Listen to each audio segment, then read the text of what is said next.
championship weekend is officially underway. Hello, everybody. I'm Mike Massaro, joined by Ricky Craven. Cars hit the track today for the first time in preparation for Sunday's Sprint Cup coronation. Coming up, who is it going to be, Brad Keselowski or Jimmie Johnson? Both teams fine-tune their machines today. See who has the upper hand heading into Sunday. NASCAR had the heavy hand this week, fining Jeff Gordon $100,000 for crashing Gordon-Bowyer in Phoenix. Hear what Gordon had to say about that today. And the Nationwide Championship will be decided Saturday night. Why the title appears to be Ricky Stenhouse Jr.'s to lose.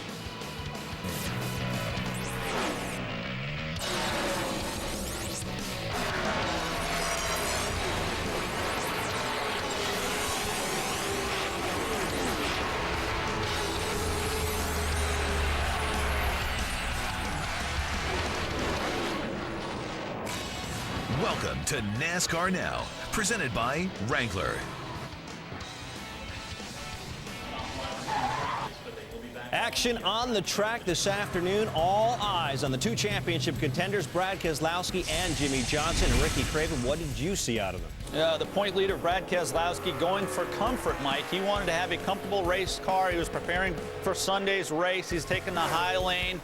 This championship for him will be won or lost on how he performs on Sunday. Qualifying is really not that important. Jimmie Johnson, however, well, he needs to qualify well. He needs to grab a point early for leading, try to lead the most laps, an extra point. He was grabbing the white line, the short way around Miami Speedway, the fast way around, eventually transitioning to the high side. And again, the middle lane, high lane, is going to be the preferred lane for the race on Sunday. And here's how things broke out. Looking at the speed charts, Brad Keselowski ran 36 laps in the opening practice, more than any other driver, and was 21st fastest. Meanwhile, Jimmie Johnson was a little faster, ranking 16th fastest, but he only ran 13 laps in practice. Qualifying will be later today with 2 more practice sessions tomorrow. And as we cover the championship battle, we've got reporters embedded in both camps, of course, that being the 48 of Jimmie Johnson and the 2 of Brad Keselowski. Shannon Spake starts our coverage from Homestead.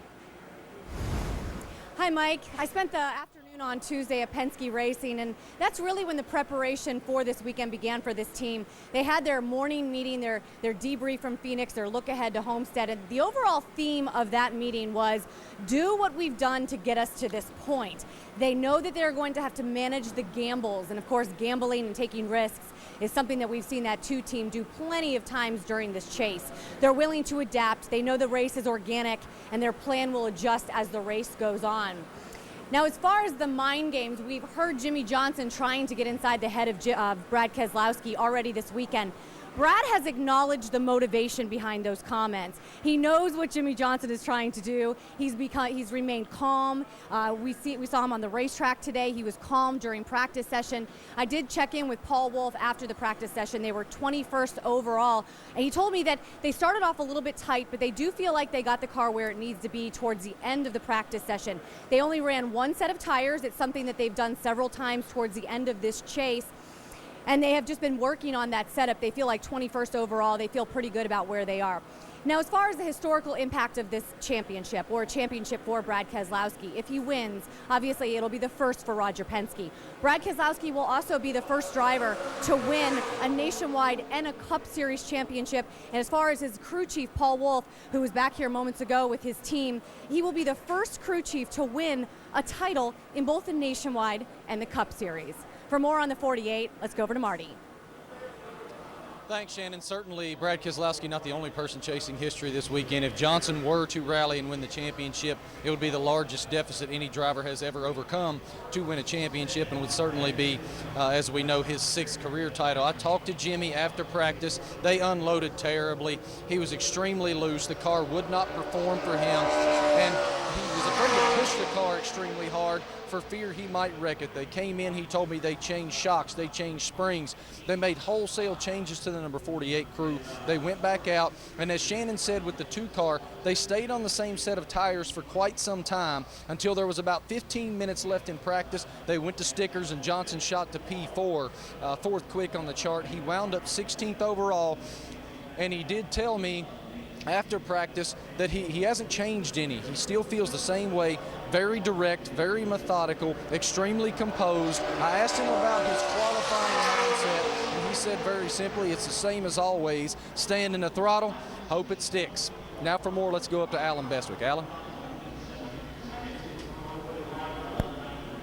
Champions that have been through these last weekend with the big trophy nearby situations before, Dale Jarrett and Andy Petrie. So based on what you saw in practice today, we start with Brad Keselowski. How did the weekend get going for this two team, and what does it change for them going forward?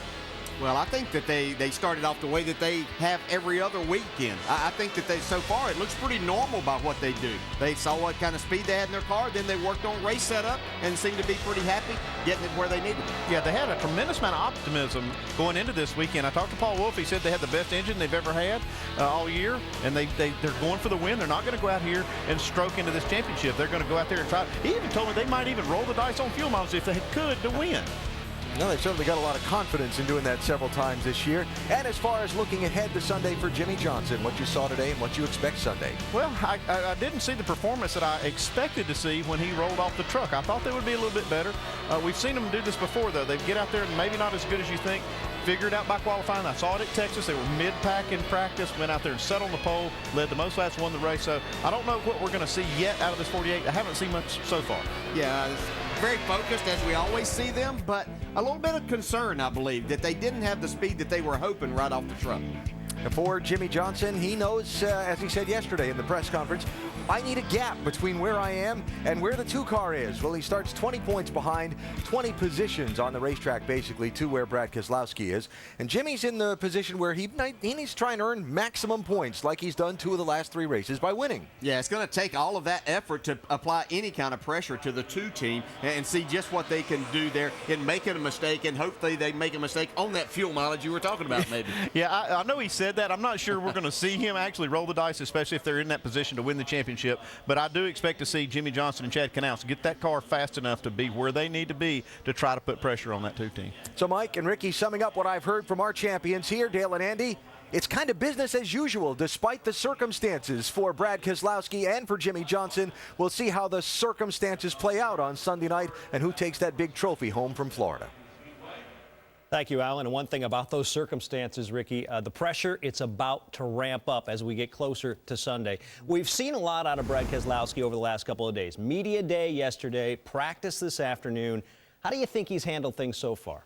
I think he's handled it perfectly. I'm just amazed at how well he handles all of this up to this point. Remember, we're only 90% of the way through, so there's still 10% of this that we have to accomplish. I look at Brad Keselowski on the track or off the track, he just doesn't seem to be affected by the circumstances. At some point, however, I do believe the realization will sink in, whether it's lap 1, lap 201, lap 390, or mile 390 rather, because, Mike, there's, from a driver's perspective, you work your whole life to be in this position. Mm-hmm. And up to this point, Brad has chipped away and chipped away and chipped away for credibility, to measure up against all others, and now he's in a position where he just has to protect it. And it's got to feel different. Even though he's handled it so well, it's got to feel unusual and a little uncomfortable to be in the position he's in. And of course, Jimmy's in the exact opposite position. He needs to attack. Even though he has the opportunity to perhaps get max points, there's no guarantee he wins this championship. So what can he do to perhaps improve those chances? One of these 2 drivers is going to establish the tone for the race and ultimately for the championship. Either Brad's going to not run as well on Sunday, and Jimmy's going to try to, and he's going to leave the door open, and Jimmy's going to try to step through it, or Jimmie is going to need to lead early, lead the most laps, force the 2 team to look up to the scoreboard under caution and say, wow, the 48's doing their job, we got to do ours, and maybe force them into a mistake. I said my whole life that it takes a perfect race to win. I don't know what it takes to finish 15th or 20th. I mean, drivers don't prepare for a 20th place finish, or in this case, a 15th at the very worst. I don't know how you prepare for that. So having said that, I think that Brad and Jimmie have to go about business the way they've been doing it or both of them are in jeopardy. All right, Ricky, we still have plenty to come here up on the show. We'll go under the hood when we return. NASCAR racing, it's more than just drivers. Why crew members feel the pressure too, and for them, there's plenty of pride on the line Sunday. Ricky Stenhouse Jr. has his sights set on winning back-to-back nationwide titles, so how does he look in comparison to the competition so far? We'll have nationwide highlights from practice. And Jeff Gordon was in the spotlight this week, but for all the wrong reasons. So what did he have to say today about last week's ugly incident?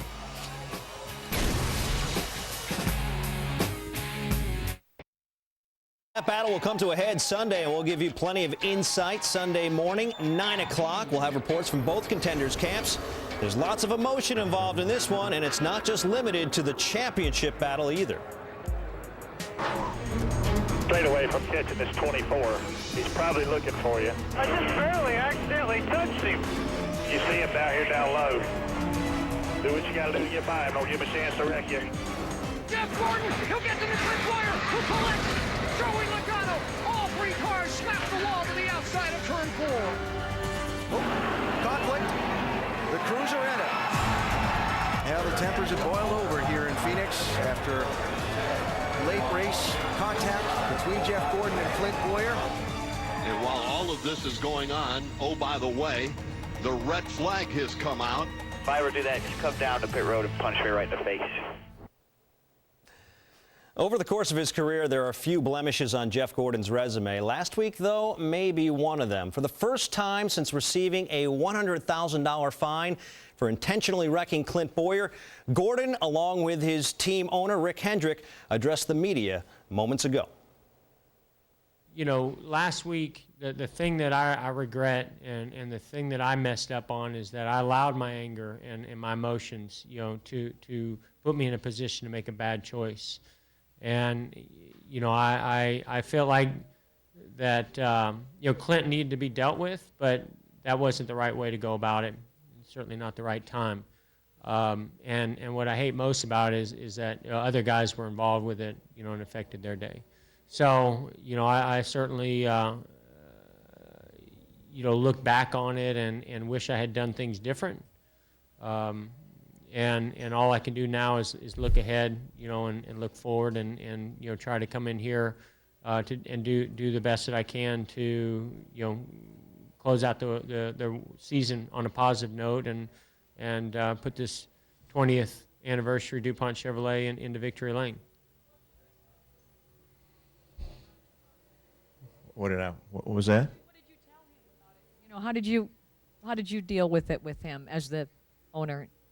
Well, let me try to frame this up for you the best I can. Here sits a guy that's done more for the sport than anybody I know. He's opened the doors for all the young guys, the open wheel guys. Has done things like Saturday Night Live. He's done cover of Fortune. Never seen him have a problem, you know, not a major problem in 20 years.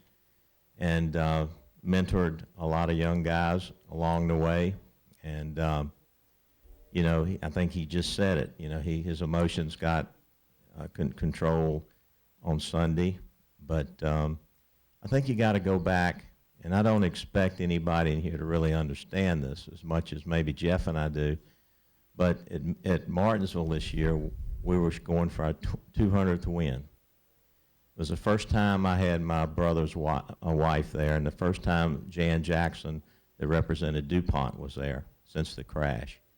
We had a photo session before the race, and we were all wanting to win more than anything, more than any championship. The 200th win at Martinsville meant so much to all of us because we lost so much there. And that was taken away from us. Both of our cars were wrecked on the last lap or next to the last lap, and it was by the 15 car. You didn't see our guys go down there and fight in the pits. We didn't do any of that. I have never hurt as bad in my life leaving the racetrack as I did that day. It took me a week or so to get over it just because we had it in our grasp. And that's just emotions that we carry and nobody else. So, you know, so I think that situation, along with some other things that happen along the way, you know, you don't forget it.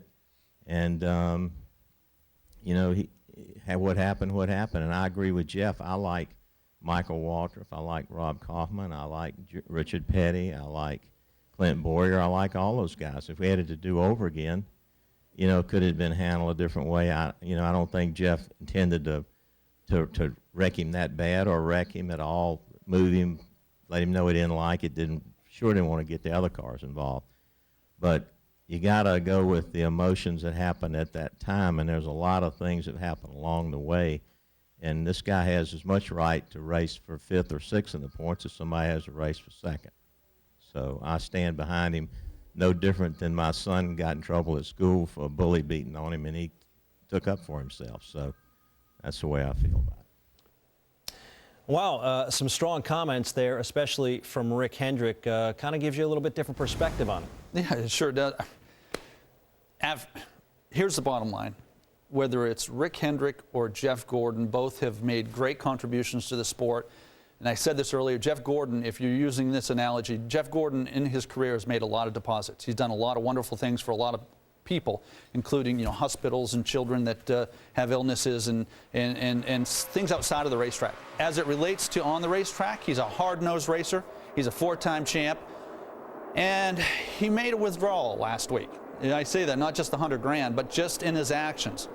I didn't like the way he hooked, a reference to hooking a driver in the right rear. I didn't like the way he did that to Clint Bowyer because it's a cardinal sin, so to speak, in our sport. You know, you don't turn a driver head on or driver side 2 into the wall. You just don't do it. And it's reason to drop the gloves. And when I saw the reaction from Clint, it was justified. But having said that, you know, Jeff has earned the right to make that kind of a statement. Again, not the way he handled it, but the fact that he handled it.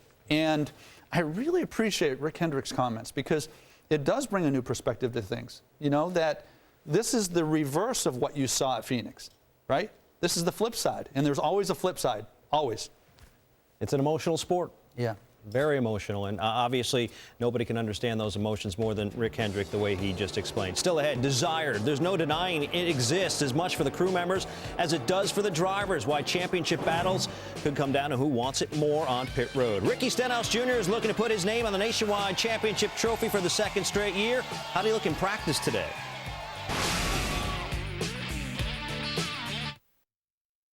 Welcome back to NASCAR Now, presented by Wrangler.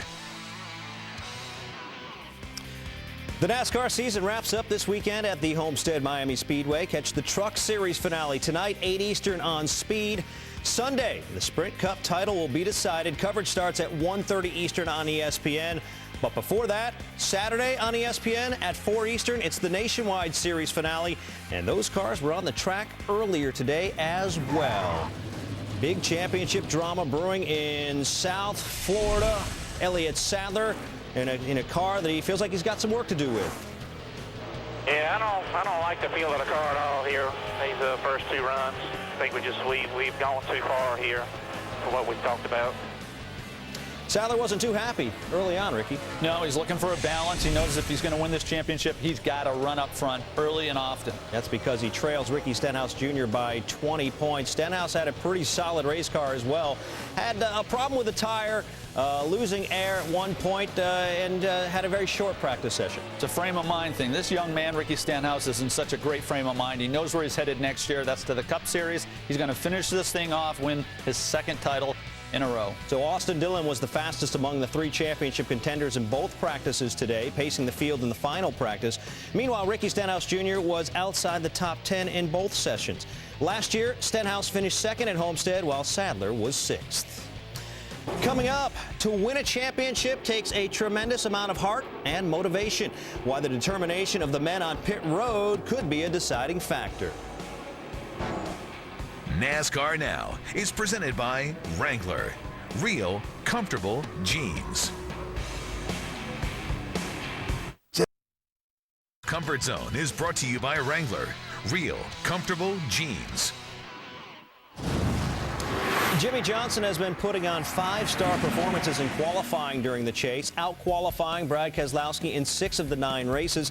Johnson's won 3 poles, but last week started 24th at Phoenix. Keselowski started 5th last year at Homestead. Regardless of where they qualify this week, come Sunday, their team will have no shortage of motivation.